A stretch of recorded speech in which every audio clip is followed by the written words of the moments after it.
विजापूर, कर्नाटक येथे 10 जानेवारी ते 12 जानेवारी 2024 रोजी झालेल्या 28व्या राष्ट्रीय रोड सायकलिंग अजिंक्यपद स्पर्धेत नवी मुंबई खारघर येथील स्नेहल शत्रुघ्न माळी हिने 2 ब्रॉन्झ पदके पटकावली असून स्नेहल ही 18 वयोगटामध्ये 60 किमी सायकलिंग स्पर्धेत भारतात तिसरी आली आहे.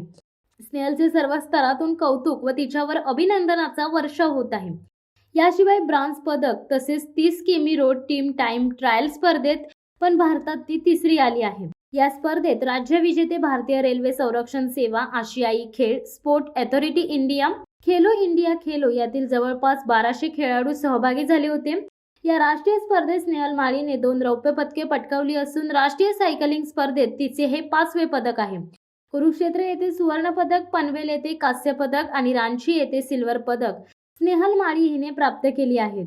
स्नेहल माळीला सायकलिंग फेडरेशन ऑफ इंडियाचे उपाध्यक्ष प्रताप जाधव सर, महाराष्ट्र सायकलिंग असोसिएशनचे संजय साठे सर, राष्ट्रीय महिला प्रशिक्षक सौ Deepali Patil, phoenix cycling club पुणेचे प्रशिक्षक दर्शन बारगुजे, दिल्ली रेल्वेचे कोच, राष्ट्रीय पदक विजेते राहुल सिंग, रमेश गौतम यांचे अनमोल मार्गदर्शन लाभले.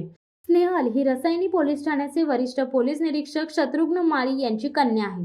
तिच्या उत्कृष्ट व गौरवशाली यशाबद्दल रायगडचे माजी खासदार रामशेठ ठाकूर, पनवेलचे आमदार प्रशांतदा ठाकूर, सीबीडी वेलापूरच्या आमदार मंदाताई म्हात्रे, पनवेल महानगरपालिकेचे माजी सभागृह नेते परेश ठाकूर यांच्यासह विविध क्षेत्रातील मान्यवरांनी अभिनंदन केले आहे. शिवसत्ता टाइम्ससाठी आनंद पवार, रसायनी. दे धडक बेधडक वृत्त देणाऱ्या आपल्या शिवसत्ता टाइम्स न्यूज चॅनलला लाल बटन दाबून सबस्क्राईब करा आणि बेल आयकॉनला क्लिक करायला विसरू नका.